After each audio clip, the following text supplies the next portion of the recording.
हां चालेल.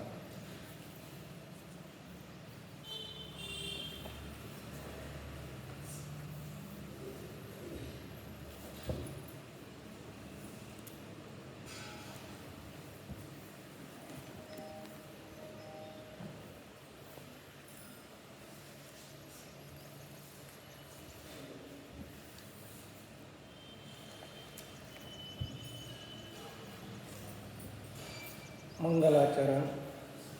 चिदानंदैकरूपाय जिनाय परमात्मने परमात्मप्रकाशाय नित्यं सिद्धात्मने नमः. नित्यं सिद्धात्मने नमः.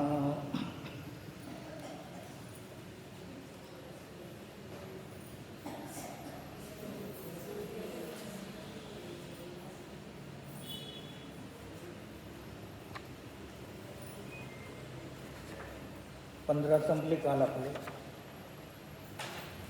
पान नंबर 32, गाथा नंबर 16. गाथा पाठ.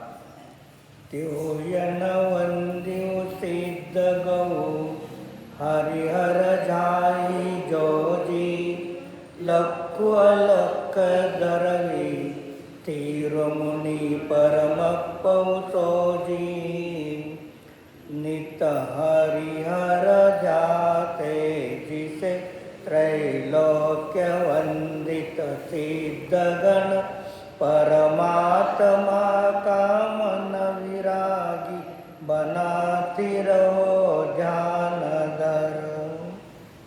आचार्य योगेंद्र देव विरचित परमात्मा प्रकाश ग्रंथ. परमात्मा प्रकाश ग्रंथामध्ये आचार्य 3 प्रकारच्या आत्म्याची चर्चा करतात. बहिरात्मा, अंतरात्मा आणि परमात्मा.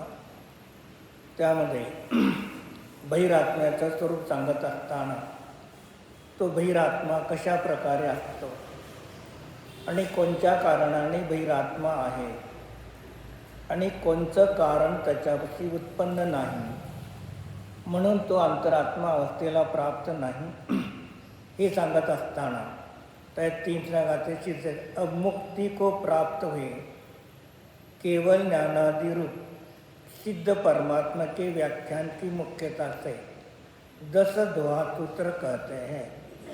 आता यापुढे काय करणार आहे, जे 10 गाथेपर्यंत ते गाथेला ते दोहा म्हणतात, गाथा म्हणत नाही. मग 10 गाथेपर्यंत जे सिद्ध परमात्मा प्राप्त झालेले आहेत त्यांच्या मुख्यतेने ते 10 गाथा सांगणार आहेत. व्यवहारण्याने अरिंत सिद्ध परमात्मा त्या परमात्म्याचं स्वरूप सांगणार आहे आणि निश्चयने आपल्या प्रत्येकाच्या देहरूपी देहालयामध्ये आपला स्वयं बनलेला कारण परमात्मा, स्वयंसिद्ध परमात्मा तोही निश्चय दृष्टीने आपल्यामध्ये आहे हे दोन्ही त्या ठिकाणी आचार्य सांगणार आहेत. उनमें से 5 दोहे में हरिहराधिक बड़े पुरुष अपना मन स्थिर कर जिस परमात्मा का ध्यान करते हैं उसी का तुम भी ध्यान करो यह कहते हैं. या 10 गाथेमध्ये 5 गाथेच्या माध्यमातून हरिहराधिक हे महान मोठे पुरुष होऊन गेले. मग त्यांनीही आपल्या मनाला स्थिर करून, मन शब्दाचा अर्थ ज्ञान घ्यायचा आणि एक अपेक्षेने 5 इंद्रिया आणि मन आहे. मग जे मन आहे त्याला एक अपेक्षेने चंचल म्हटलं गेलं. कारण का, मन एक क्षणामध्ये हजारो लाखो योजनपर्यंत जाऊन पदार्थाला जाणतं. म्हणून या अपेक्षेने मन शब्दाचा अर्थ द्रव्य मनासहित होणाऱ्या क्षौक्षमिक ज्ञानाच्या परिणतीला सुद्धा मन म्हटलं जातं. कधी मन शब्दाचा अर्थ ज्ञान होतो मन पर्याय ज्ञानी मुनिराज. तिथे मन शब्दाचा अर्थ ज्ञान होतो. 5 इंद्रिय मन याची अपेक्षा न घेता आत्मिक शक्तीने जे पदार्थाला जाणतं त्याला मन पर्याय ज्ञान म्हणतात. मन शब्दाचा अर्थ जेव्हा ज्ञान घेतो तर एकेंद्रियापासून सिद्धापर्यंत सर्व जीवाला मन आहे. काय घेतलं? सर्व जीवाला मन आहे. कारण मन शब्दाचा अर्थ ज्ञान घेतलेला आहे. मग एकेंद्रिय जीवाला सुद्धा ज्ञान आहे आणि सिद्ध भगवंतापाशी पण ज्ञान आहे. म्हणून मनाने ज्ञानाने रहित एकही जीव संसारामध्ये असू शकत नाही. मग अशा प्रकारे त्यांनी स्थिर होऊन परमात्म्याचं ध्यान करत होते. तसं तूही का कर, असे सिद्ध अवस्थेला अप्राप्त झालेले जे परमात्मा आहेत त्याचंही तू त्यांचं ध्यान कर. मग त्या परमात्म्याचं ध्यान करण्यासाठी परमात्म्याचं ध्यान करू नको. का सांगितलं? परमात्म्याचं ध्यान करण्यासाठी परमात्म्याचं ध्यान करू नका. परमात्मा अवस्था प्राप्त करण्यासाठी परमात्म्याचं ध्यान करा. आपण जर आरशासमोर उभारतो, मग आरशासमोर उभारून आरशाला पाहण्यासाठी आरशासमोर उभारत नाही. तर आपल्याला आरशासमोर उभारल्यानंतर आपलं जे प्रतिबिंब पडलेलं आहे त्या प्रतिबिंबाला पाहण्यासाठी सुद्धा आपण आरशासमोर उभारत नाही. काय? आरशाला पाहण्यासाठी आरशासमोर उभारत नाही. प्रतिबिंबाला पाहण्यासाठी आरशासमोर उभारत नाही. प्रतिबिंबामध्ये बदल करण्यासाठी आरशासमोर उभारत नाही. तर आपल्या बिंबामध्ये बदल करण्यासाठी आरशासमोर उभारलेले आहोत. तसं हे अनंत सिद्ध परमात्मा, त्यांना दर्पणाची उपमा दिलेली आहे. काय? तत्वसूत्राचा मंगलाचरण काय आहे? मोक्ष मार्गस्य नेतारम भेतारम कर्मभृताम ज्ञातारम विश्वतत्वानां वंदे तद्गुणलब्धे. ज्ञातारम विश्वतत्वानां, तिथे काय सांगणार की जी दर्पणामध्ये जसे पदार्थ स्पष्ट झळकतात तसं केवळ ज्ञानरूपी दर्पणामध्ये 3 लोकातील संपूर्ण पदार्थ झळकतात. म्हणून दर्पणाला केवळ ज्ञानाची पण उपमा दिली जाते आणि ज्ञानाची पण उपमा दिली जाते. म्हणून तिथे आपल्याला केस साफ करण्यासाठी पण दर्पणासमोर उभारलेले आहोत. तसं अनंत भगवंताचं तर ध्यान करा, पण अनंत भगवंताचं ध्यान करून व्यवहार सम्यक दर्शन, व्यवहार सम्यक ज्ञान, व्यवहार सम्यक चारित्राची प्राप्ती होईल. पण निश्चय सम्यक दर्शन, ज्ञान, चारित्राची प्राप्ती होणार नाही. मोक्ष मार्गाची सुरुवात होणार नाही आणि मोक्ष पण प्राप्त होणार नाही. त्यांच्याशिवाय सुद्धा प्राप्त होणार नाही आणि त्यांच्या आश्रयाने प्राप्त होणार नाही. हे दोन्ही लक्षात ठेवा. व्यवहारण्याने त्या अनंतसिद्ध परमात्म्याचं ध्यान करा. ते तुम्हाला व्यवहारण्याने कारण म्हटले जातात आणि त्यांना पाहून आपल्या आत्म्याचं ध्यान केल्यानंतर पर्यायामध्ये सम्यक दर्शन प्राप्त करून माझा जीव भविष्य काळामध्ये परमात्मा अवस्थेला प्राप्त होणार आहे, यांच्यासाठी त्यांचं ध्यान करायचं आहे. दोहार्थ. 3 लोक से वंदित सिद्ध दशा को प्राप्त, जिस परमात्मा का ध्यान इंद्र, नारायण, रुद्र आदि भी करते हैं, तुम भी अपने मन को वीतरागी परमात्मा में स्थिर कर, उसी परमात्मा को मानो. 3 लोकाच्याकडे वंदित आहे. मग 3 लोकामध्ये किती इंद्र आहेत? 100 इंद्र आहेत. मग आता 3 लोकामध्ये अधोलोकामध्ये इंद्र आहेत का? आहेत का चंदन बाबू? अधोलोकात इंद्र आहेत का? नाही. अधोलोकात इंद्र आहे. पहिला नरक आहे. पहिल्या नरकाचे किती भेद केले? 3 भेद केले. खर भाग, पंकवल आणि अब्बोल भाग. जो तिसरा भाग आहे खालचा, तिथे नारकी आहेत. हे बाकीचे जे 2 भाग आहेत, भवनवासी देव त्या ठिकाणी राहतात. मग भवनवासी, व्यंतरवासी आणि ज्योतिषवासी, कल्पवासी हे देव आहे 100. म्हणजे 3 लोक घेताना तुम्ही 100 इंद्र पहिल्या नरकामधले, पहिला नरक जो आहे तो मध्य लोकामध्ये आहे का अधोलोकामध्ये का ऊर्ध्व लोकामध्ये आहे? पहिला नरक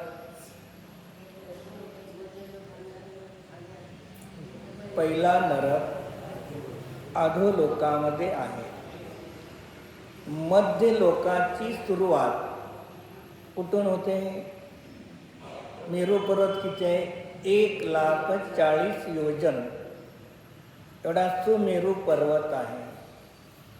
त्या सुमेरू पर्वताची मूळ 1,000 योजन आतमध्ये आहे आणि 99,000 आणि 40 योजन चुलिकावरती आहे. मग मेरू पर्वताच्या मुळापासून ते शिखरापर्यंत मध्यलोक आहे.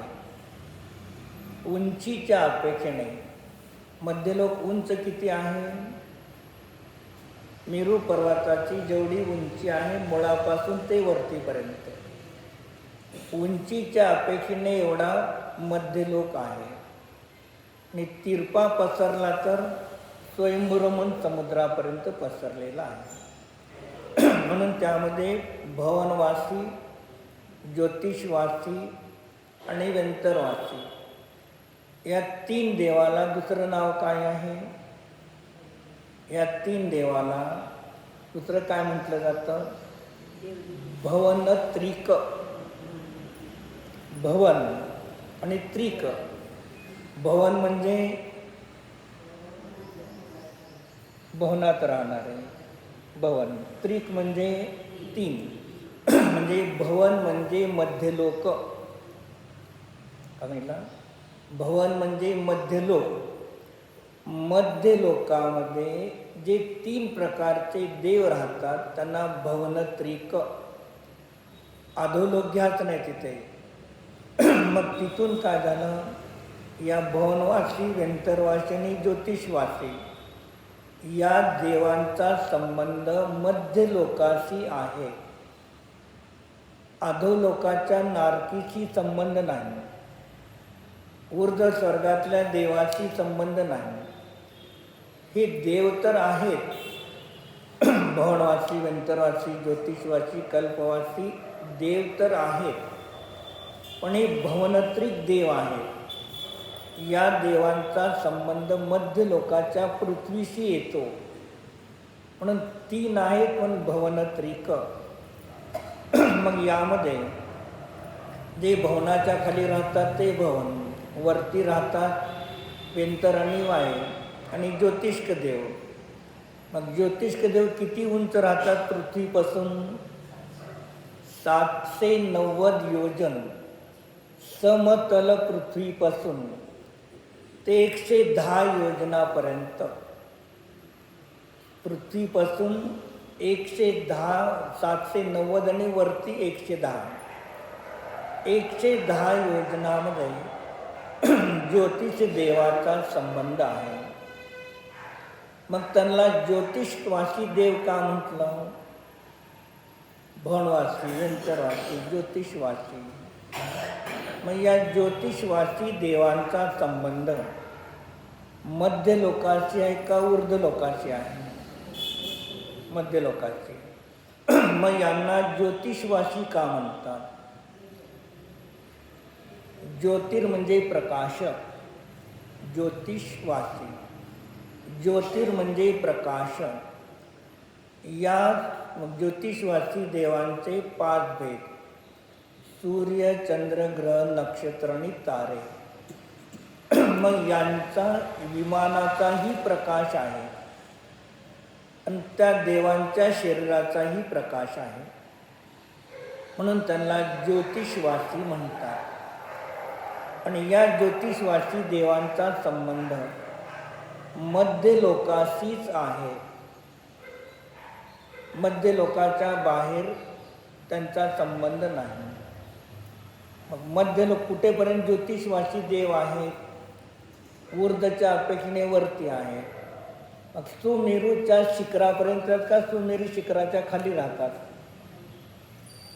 सुमेरू शिखराच्या खाली आहेत. काय वरत्यानी जागा शिल्लक आहे. मग हे सूर्यचंद्र जीव जन्मल्यापासून मरस्तर एका ठिकाणी थांबतात का फिरतात? फिरतात. मग कोणतं सूत्र सांगितलं उमास्वामी आचार्यांनी तत्वसूत्रात?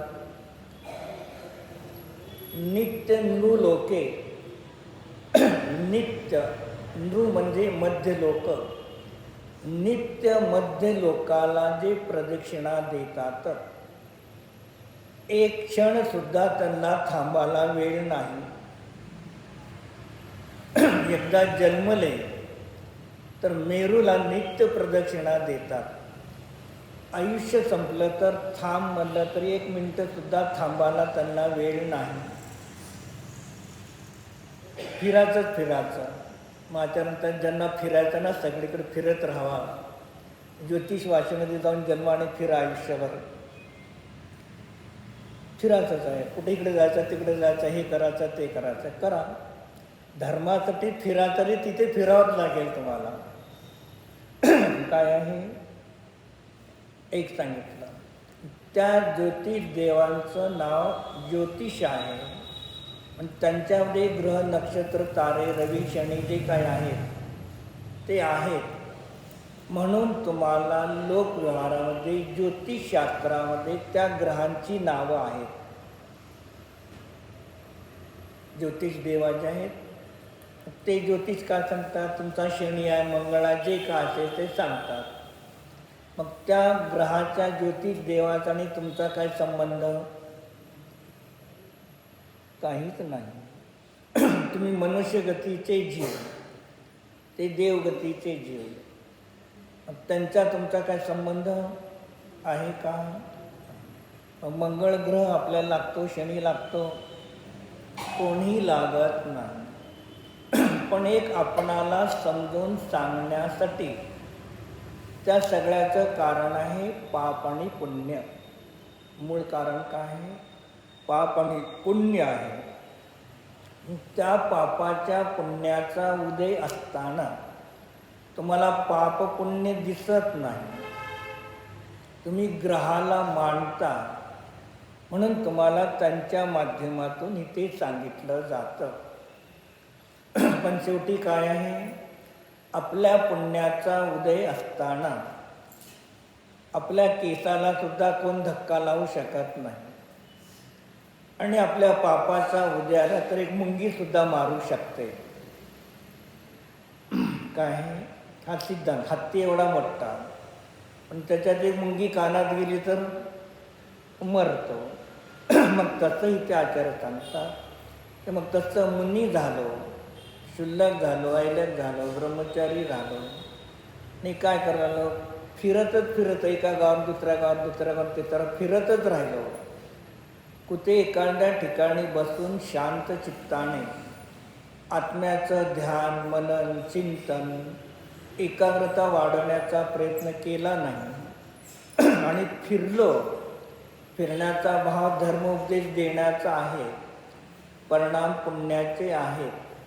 पण फिरत राहण्याचाच भाव आहे.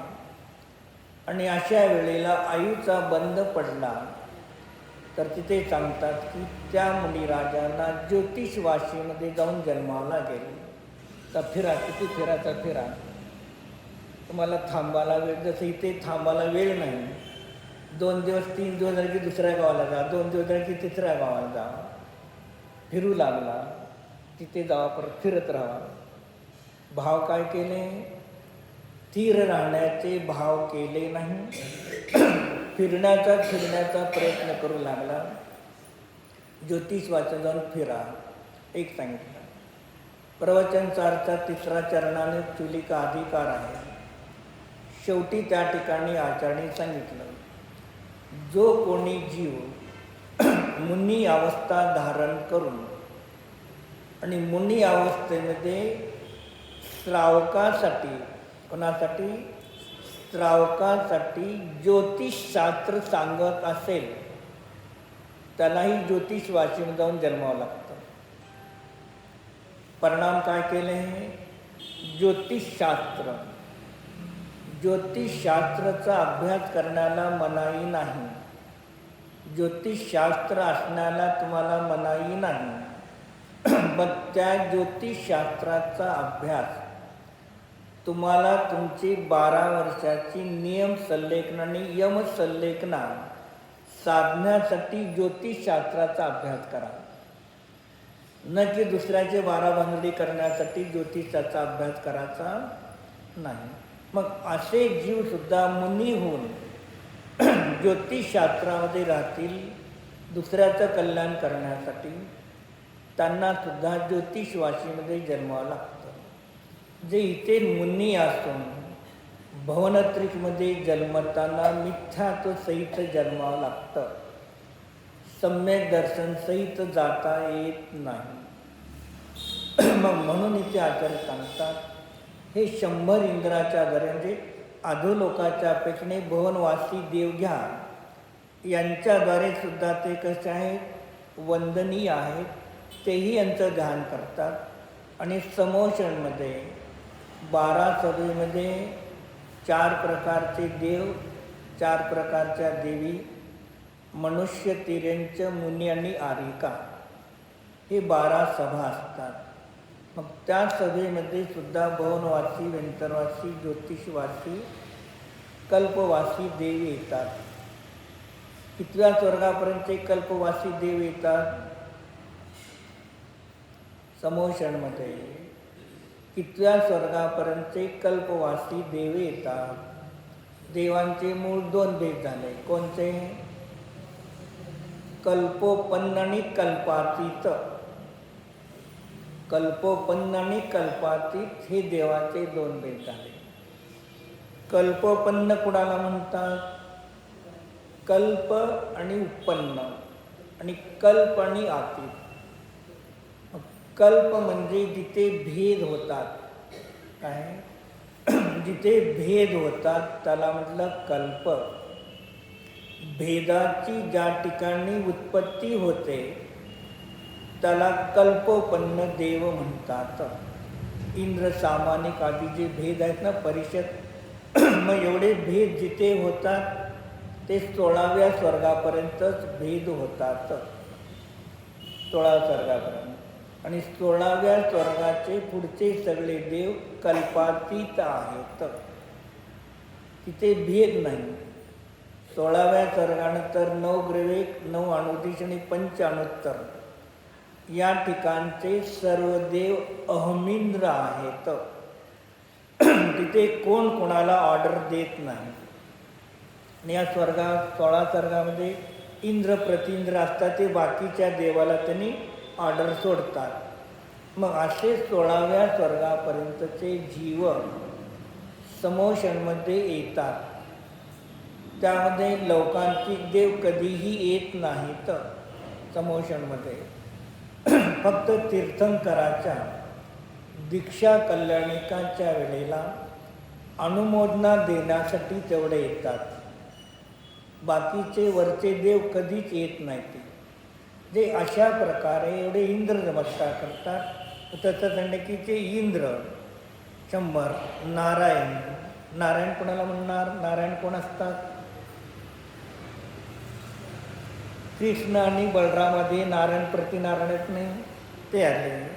रुद्र, रुद्र किती असतात? 12 रुद्र. मग रुद्राची उत्पत्ती कशी होते? रुद्र आहे. मग रुद्राची उत्पत्ती कशी होते? आरिका आणि मुनिराज, आरिका आणि मुनिराज भ्रष्ट होतात. भ्रष्ट झाल्यानंतर ती आरिका गर्भवती राहते. आणि ती गर्भवती राहिल्यानंतर तिच्या माध्यमातून रुद्राची उत्पत्ती होते. मग ते रुद्रसुद्धा मोक्षगामी असतात. पुढे भले या भावात भ्रष्ट होतात, 12 रुद्र भ्रष्ट होतात, तरी पुढे जाऊन निमाने सम्यक दर्शन प्राप्त करून मोक्षाला जातात. मग असे रुद्रसुद्धा काही त्या वितराग परमात्म्याला स्थिर राहून काय करतात? त्या परमात्म्याला मानतात, म्हणजे श्रद्धा करतात, ज्ञान करतात, अनुचरण ध्यान करतात. मग मोठमोठे पुरुष जर त्यांचा आश्रय घेतात तर आपणालाही व्यवहारण्याने अशा परमात्म्याचं आश्रय ध्यान करण्यासाठी उपयोगी आहे. आणि आपल्या आत्म्यामध्ये उपयोग स्थिर राहत असेल तर यांचं ध्यान करू नका. आणि उपयोग थोडा वेळ स्थिर राहतो, उपयोग इकडे तिकडे बाहेर जातो. मग बाहेर उपयोग जाऊ नये 5 इंद्रिय मनाच्या विषयाकडे, तेव्हा या सिद्ध परमेष्टीचं सुद्धा ध्यान करा. म्हणजे का तर अशुभातून डायरेक्ट शुद्धामध्ये जाता येत नाही. अशुभामधून शुभामध्ये या आणि शुभामधून तुम्हाला शुद्धामध्ये जाता येतं. पण शुद्धामध्ये जाण्याचा मार्ग शुभ आहे, म्हणून ते शुभ ध्यानसुद्धा करणं आवश्यक आहे. टीकार्थ. इंद्र नारायण रुद्र आदि बड़े बड़े पुरुष 3 लोक से वंदनीय त्रैलोक्यनाथ और केवल ज्ञानादि व्यक्तिरूप सिद्धपने को प्राप्त जिस परमात्मा का ही ध्यान करते हैं, अपने मन को वीतराग निर्विकल्प नित्यानंद स्वभावी परमात्मा में स्थिर करके उसी को ही हे प्रभाकर भट्ट तुम परमात्मा जानकर चिंतवन करो. माझे 63 चलाका पुरुष आहे. त्या 63 चलाका पुरुषामध्ये 63 चलाका सर्व पुरुष आहे.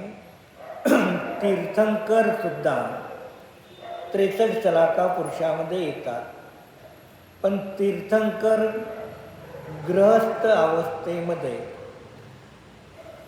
साधू, उपाध्याय, आचार्य आणि आर्यंत यांना कधी नमस्कार करत नाही. तीर्थंकर गृहस्थ अवस्थेमध्ये सुद्धा एक सिद्ध परमेष्टीला ध्यान करतात, सिद्ध परमेष्टीलाच नमस्कार करतात. 4 परमेष्टीला ते ध्यान पण करत नाही, नमस्कार पण करत नाही.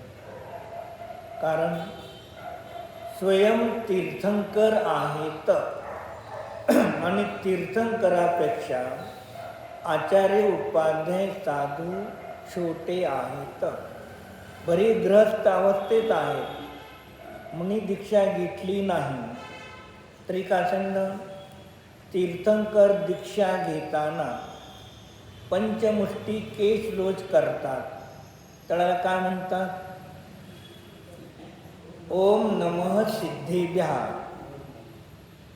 मग सिद्ध परमेष्टीला नमस्कार करून पंचमुष्टी लोच करतात. पंचमुष्टी कशाला म्हणतात? पंच आणि मुष्टी म्हणजे काय? पंच म्हणजे 5, मुष्टी म्हणजे मूठ, 2, 4 आणि एक मधला भाग 5. 5 वेळामध्ये त्यांचा केश लोच होतो. पंचमुष्टी. कारण त्यांचं सहन भरपूर असतं. मग त्या 5 मुष्टीमध्ये संपूर्ण त्यांचा केस रच होतो. तेव्हा ते ओम नमः सिद्धेभ्या म्हणून पंचमुष्टी केस रच करून दीक्षित होतात. म्हणजे ते फक्त सिद्धालाच नमस्कार करतात. म्हणजे असे अरिहंत सुद्धा तीर्थंकर सुद्धा सर्व 63 कुलासराका करून सिद्धालाच नमस्कार करतात.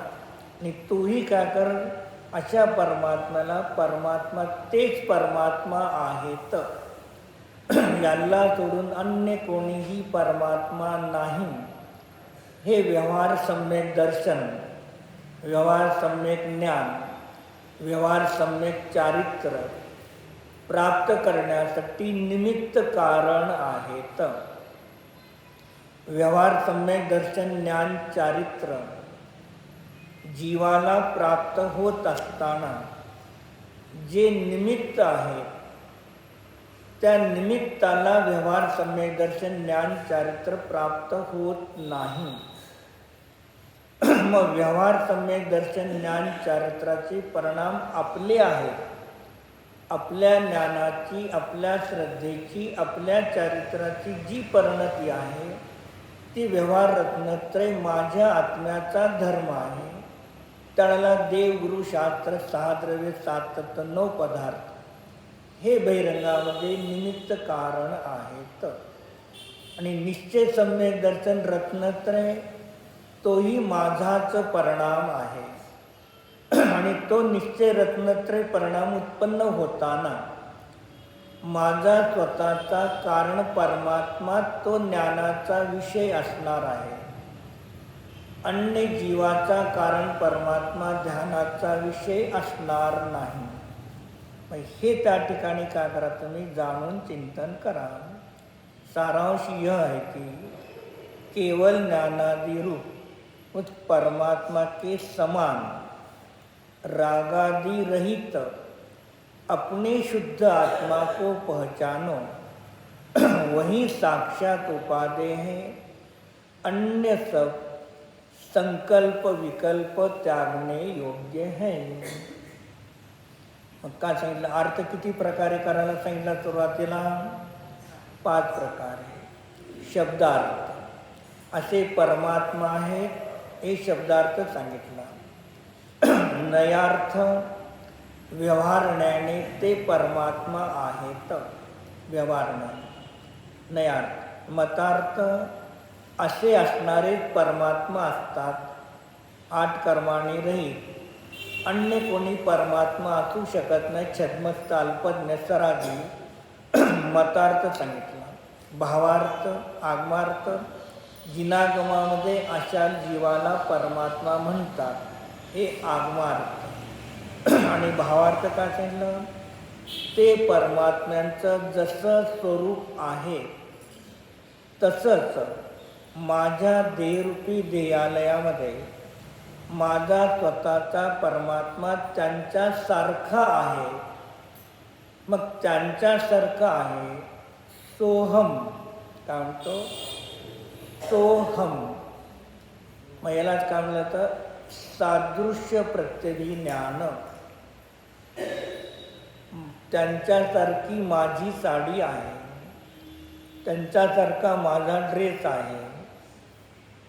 का माझा ड्रेस, माझी साडी त्यांच्यासारखे म्हणतो? त्यांच्यासारखं आपल्याला घेतो का आपला त्यांच्याशी जोडतो? त्यांना पाहून आपला निर्णय करतो. मग तसे तेच परमात्मा. कारण परमात्मा जसं निश्चय नयाने शुद्ध स्वरूपी आहेत, तसं आत्ता माझ्या देहरूपी देहालयामध्ये माझा परमात्मा सुद्धा रागादीने रहित आहे, शुद्ध आहे. हे तुम्ही काय करा, जाणा, श्रद्धान करा. लोक काय म्हणतात, आत्ता तुमच्यापाशी शुद्ध परमात्मा नाही.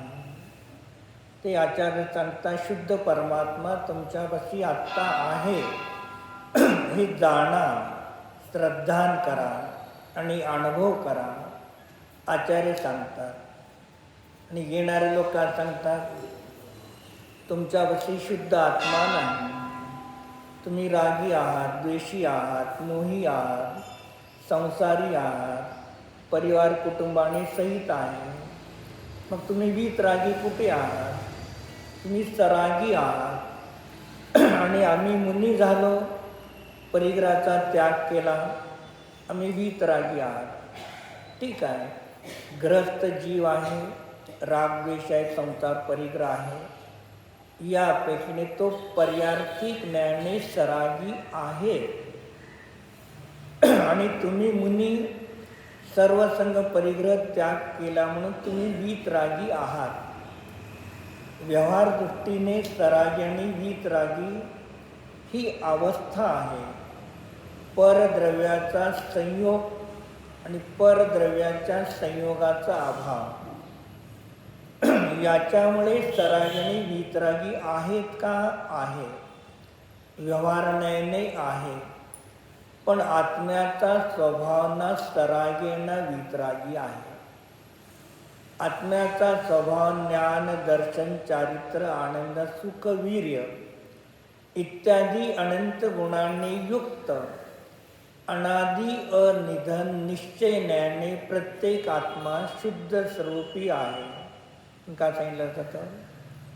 सव्ये शुद्धाहु शुद्ध नयाः.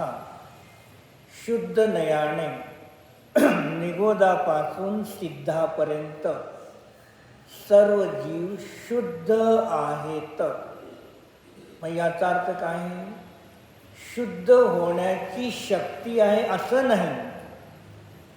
आत्ता वर्तमानमध्ये तुमच्यापाशी शुद्धता प्रगट आहे आणि तो केवळ ज्ञानस्वरूप आत्मा आत्ता तुमच्यापाशी प्रगट आहे, व्यक्त आहे. आणि त्याचंच ध्यान केल्यामुळे, त्याचाच विचार केल्यामुळे 7 कर्म प्रकृतीचा उपशम क्षोपशम क्षय होऊन निश्चय सम्यक दर्शनाची प्राप्ती होते आणि भव्यत्व शक्तीची अभिव्यक्ती होते. मग तुम्ही आत्ता जर हा शुद्ध परमात्मा नाही मानला तर मग काहून? कारणाची तुम्ही सिद्धी मानली नाही, कारणालाच अशुद्ध मानलं तर कार्यामध्ये कधीही शुद्धीची अभिव्यक्ती होणार नाही. मग याच्यासाठी जैसे आचरणी समय 4मध्ये आपण मागं पाहिलं तर अनेकदा बघा की आचार्य सांगतात किंवा तुमच्यापाशी शुद्ध परमात्मा आत्ता विद्यमान आहे, पण तुम्ही त्याला नाही मानत, नाही करत, तर हा दोष कोणाचा आहे? तुमचा आहे, आचार्यांचा दोष नाही. गाथा नंबर 276-77 आहे अमृतचंद्राच्या टेकणे आणि जैशीनाचार्याने 295-96 नंबर गाथा आहे. तत्र निश्चय प्रतिषेधको भवती. निश्चय प्रतिषेध करणारा आहे. व्यवहारात तो प्रतिषेध्य, व्यवहार प्रतिषेध्य आहे आणि निश्चय प्रतिषेध करणारा आहे. कस्मात तिचे कसं काय? निश्चय मोक्ष मार्गे स्थितानां नियमेन मोक्षो भवती. जो जीव निश्चय मोक्ष मार्गामध्ये स्थित आहे त्याला नियमाने मोक्ष होणार आहे. जीव झाला पक्ष, मोक्ष झाला साध्य आणि निश्चय मोक्ष मार्ग साधन झाला. मग ते मोक्ष शब्दाचा अर्थ सिद्ध अवस्था घ्यायची नाही. ते मोक्ष शब्दाचा अर्थ अनंत अवस्था घ्यायची नाही. इथे मोक्ष शब्दाचा अर्थ सम्यक दर्शन घ्यायचा आहे. सम्यक दर्शन घ्यायचं का? त्याचा रिपोर्ट दाखवतो. व्यवहार मोक्ष मार्गे स्थितानां तो भवती न भवतीच. मग जो निश्चय मोक्ष मार्गामध्ये स्थित आहे त्याला तर नियमाने मोक्ष होणारच आहे, पण व्यवहार मोक्ष मार्गामध्ये जो स्थित आहे त्याला मोक्ष होईल पण होणार पण नाही. दोन्ही सांगितलं. पण निश्चय मोक्ष मार्गाला नियमाने होणारच आहे. ही लावला इथे भी लावणार, होत आणि होत पण नाही. मग तिथे लिहिलं नवत इति चेत कथम न भवती भवती न भवती. व्यवहार मोक्ष मार्गामध्ये जो स्थित आहे त्याला व्यवहार त्याला मोक्ष होईल पण न होणार कसं काय शंकायचं. तदपि कस्मात सप्त प्रकृती उपशमाधी इति चेत यदि मिथ्यात्वादी सप्त प्रकृती उपशम क्षोक्षम क्षय सकाशात.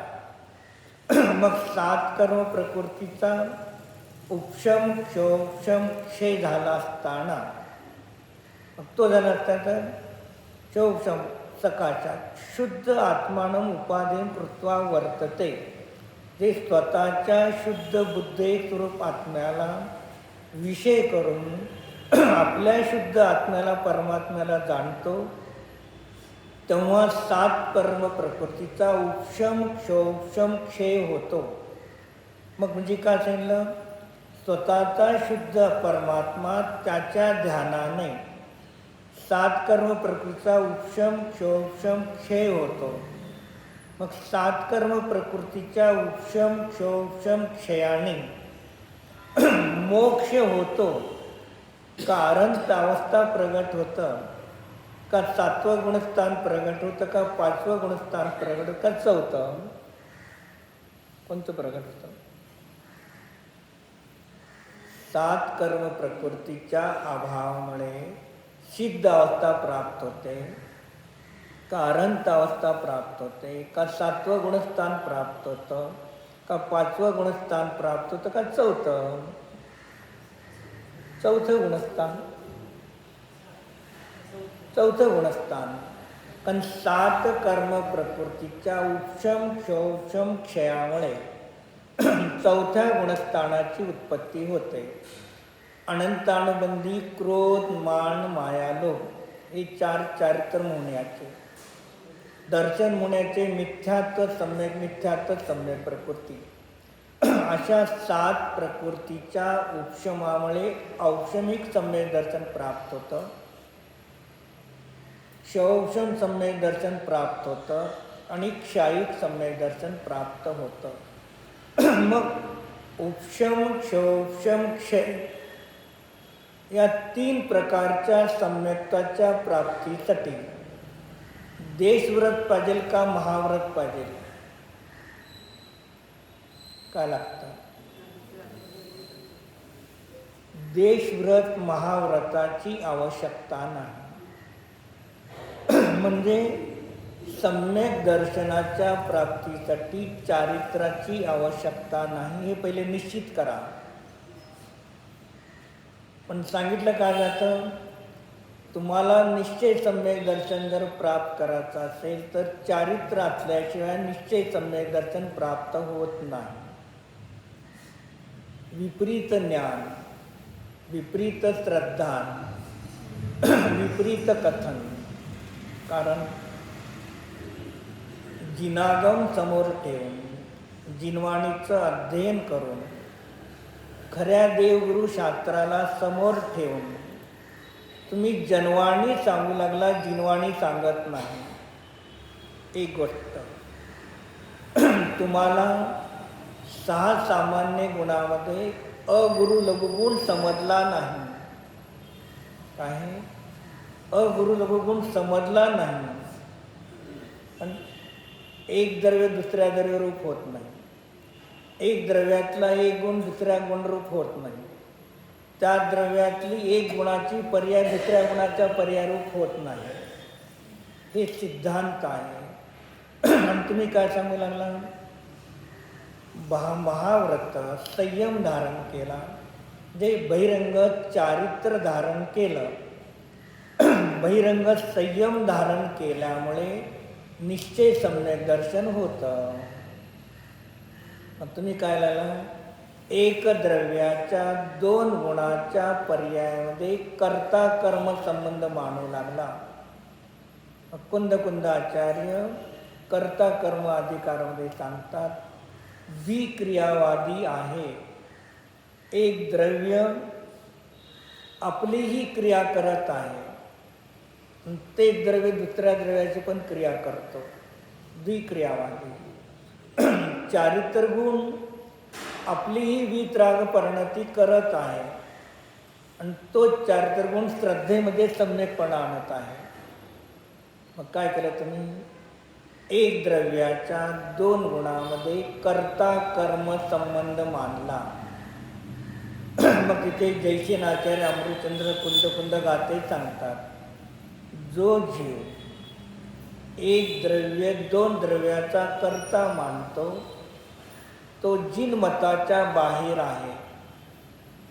जिनमताच्या बाहेर ते सगळे मिथ्यादृष्टी आहेत. म्हणजे आचार्य तिथे स्पष्ट लिहितात एक. आणि सुद्धा त्या ठिकाणी बहिरंगातला 10 प्रकारचा परिग्रहाचा त्याग केला म्हणून चारित्र आहे, म्हणून निश्चय सम्यक दर्शन प्राप्त होतं, हे चूक आहे. मग ज्याला 5व्या गुणस्थानाला 7व्या गुणस्थानाला चर्चा करायची आहे तर तेव्हा काय सांगतील? स्वतःच्या शुद्ध आत्म्याला लक्ष्य करून 11 प्रकर्म प्रकृतीचा अभाव, 15 कर्म प्रकृतीचा अभाव असं सांगतात. त्याला 5वं आणि 7वं गुणस्थान येतं. अनंतानुबंधी 4, 4थ्यातले 5व्यामध्ये 4 8 झाले, 7व्यामध्ये 12 झाले आणि 3 15 प्रकृतीचा अभावहून 7वं गुणस्थान होतं. 11 प्रकृतीचा अभावहून 5वं गुणस्थान होतं आणि 7 प्रकृतीचा अभाव 4थं गुणस्थान होतं. म्हणजे करणाने पण सिद्धी करतो, पण आपण काय लागलो? उलटं सांगू लागलो, उलटं ऐकू लागलो. तर दोष आपणच असं पूर्वी अनेकाला उलटा उपदेश दिला म्हणून आज आपल्याला निमित्त मिळतात आणि त्या रूपाने परिणती होते. इथे आचरणचा शुद्ध आत्म्याला उपाय करून अनुभव करतो, तेव्हा 7 कर्मचा उपशम क्षय होतो. तेव्हा तिथे 4थ्या गुणस्थानामध्ये शुद्ध आत्म्याच्या अनुभवाने 4थं गुणस्थान होतं. 4थ्या गुणस्थानात शुद्ध आत्मानुभूती होत नाही. धनश्री बाबे, शुद्ध आत्म्याच्या अनुभवाने 4थे अधिक गुणस्थान प्रगट होतात.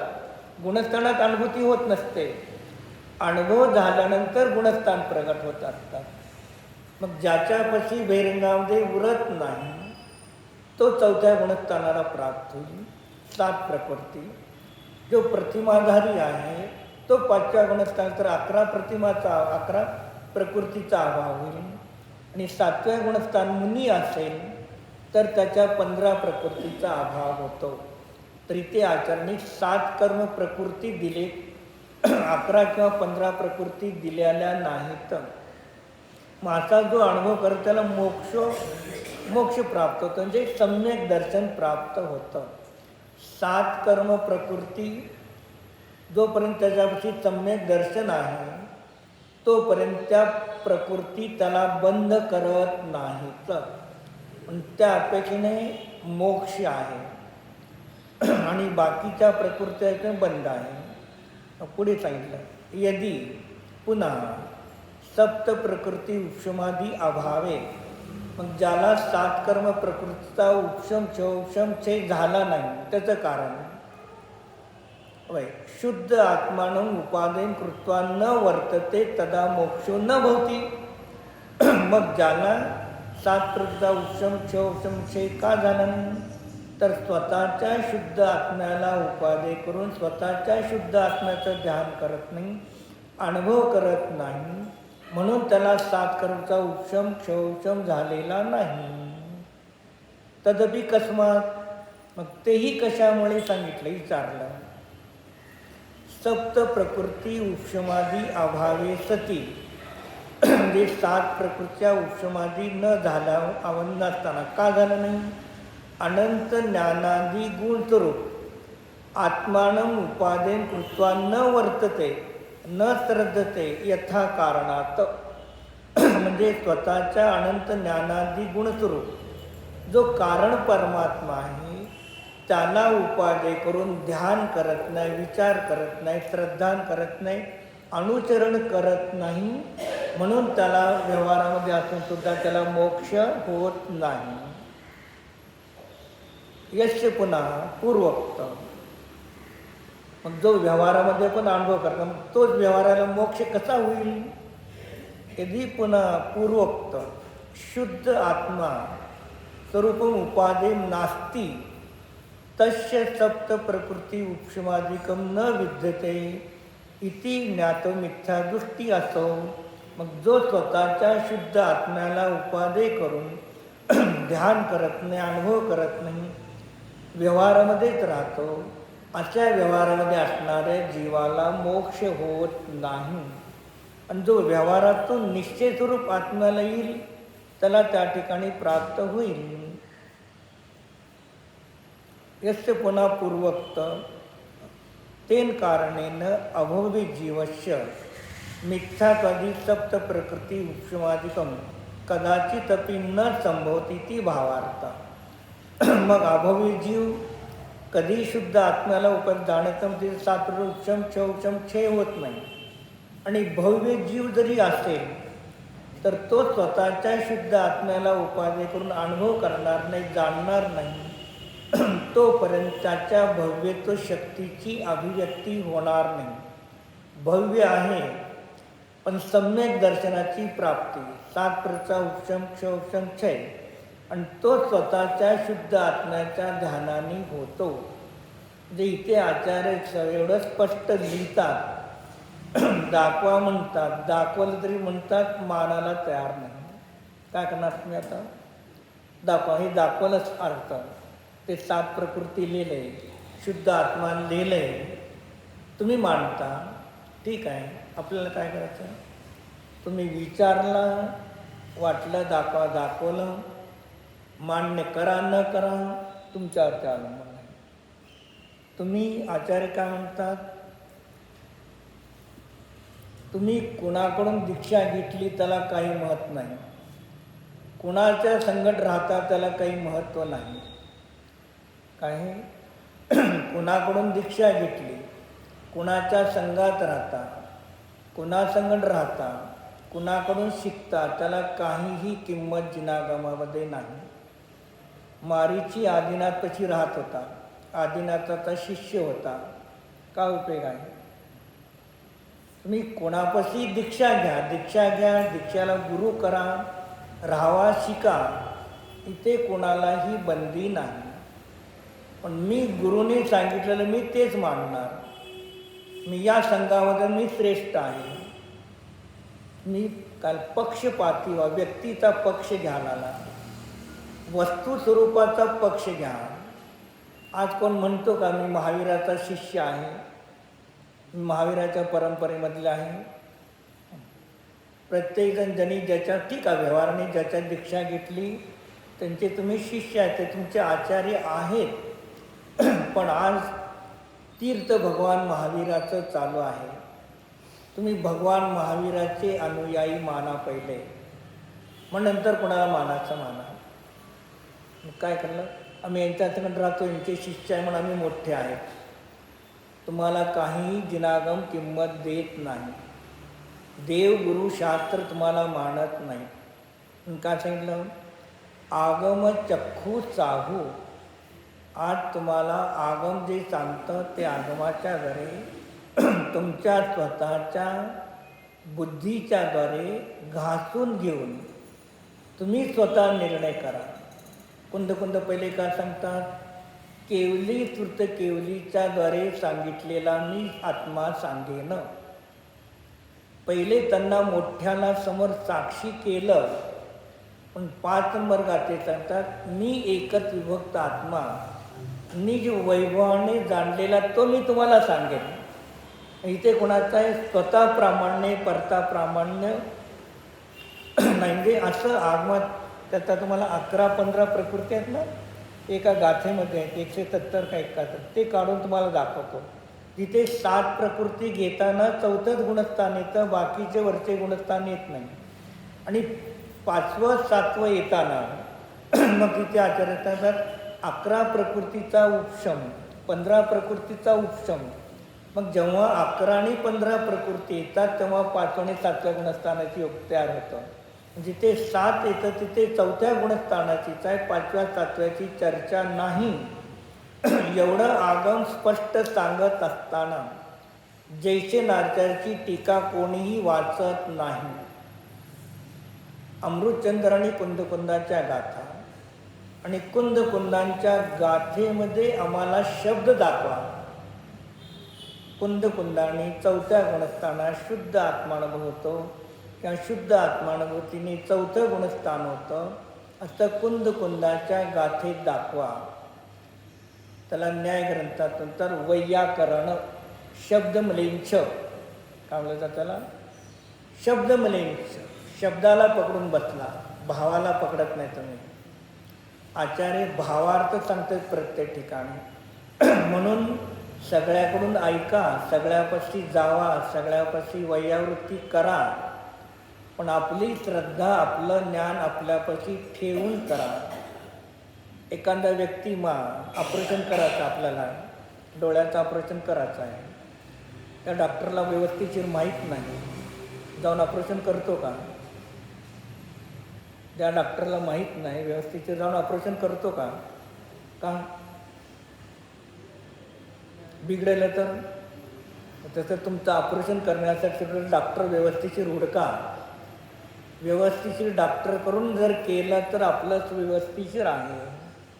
अजाण डॉक्टर असेल तर व्यवहारामध्ये सुद्धा आपण जात नाही अज्ञानी डॉक्टरकडे. ज्ञानी डॉक्टर बघूनच आपण त्या ठिकाणी जातो. तसं मोक्ष मार्गामध्ये सुद्धा आपणही आपलं स्वतःचं अध्ययन मनन चिंतन करून अनेक लोकांपाशी जावा, वाचा, ऐका, शिका. सत्य आणि असत्याचा निर्णय करून सत्याला स्वीकार करा.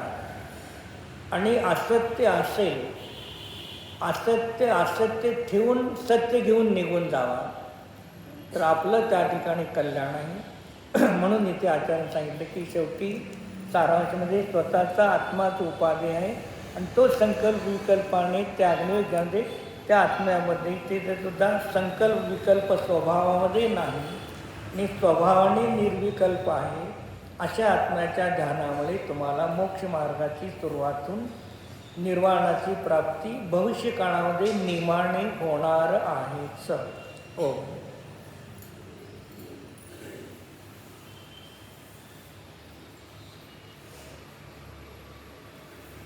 स्वयं सिद्ध परमात्मा स्वरूप हा सामान्य विशेष अनंत गुणाने युक्त स्वयं सिद्ध परमात्मा आहे. अस्तित्व आदी 6 अनंत गुणाने युक्त निज शुद्धात्मा द्रव्य आहे. अस्तित्व गुणाच्या द्वारे मी वर्तमान काळामध्ये आहे, भविष्य अनंत कालामध्ये राहणार आहे, भूत अनंत कालामध्ये मी होतो. अस्तित्व गुणाच्या द्वारे मी त्रिकालवर्ती सत्स्वरूप आहे. हा मी वस्तुत गुण स्वरूप आहे.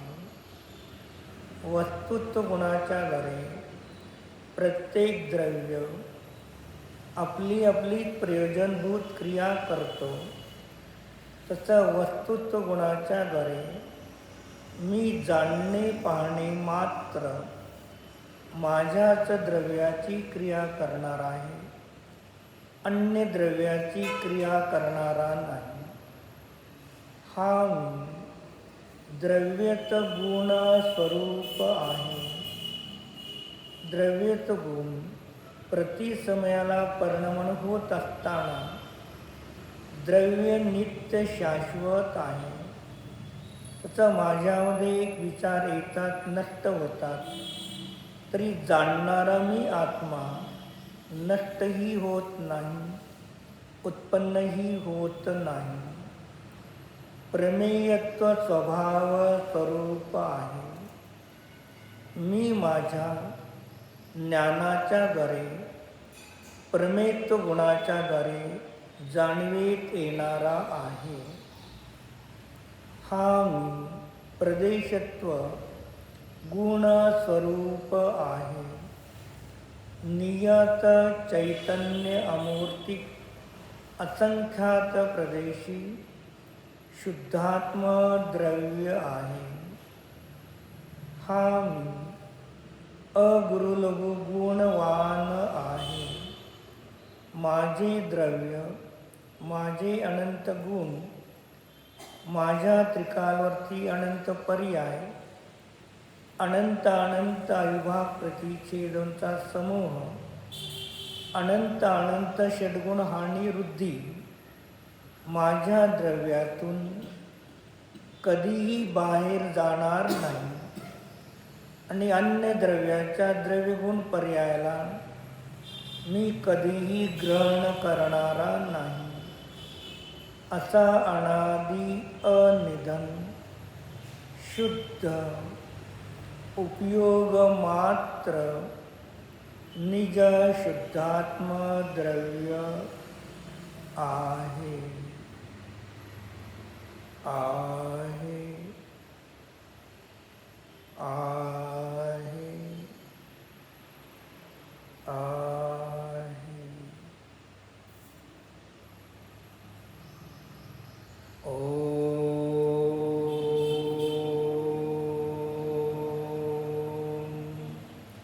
शांति शांति शांति.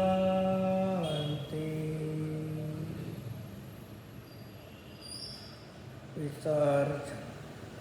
नमो अरिहंताणं, नमो सिद्धाणं, नमो आयर्याणं, नमो वज्रायाणं, नमो लोहितवतां,